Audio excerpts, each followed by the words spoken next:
I also got into an area, this is within the context of cross-disciplinary, is psychophysics, the relationship between physical stimulation and mental phenomena.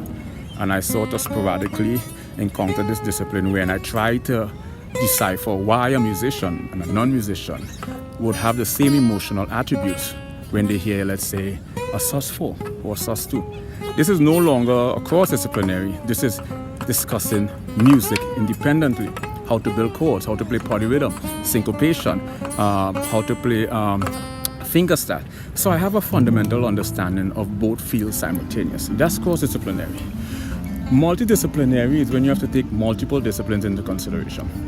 One area I might get into area of psychopathology, mental disorders, pathology, mental diseases. And I might get into key in on areas like, let's say, bipolar, OCD, obsessive compulsive disorder, or let's say bipolar 1, manic, or bipolar 2, hypomania.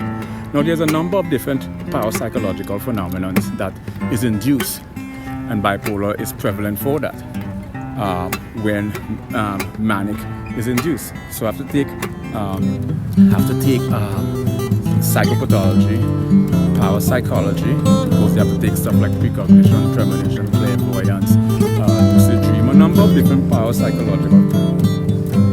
80. So you have a higher frequency. If you put a very right.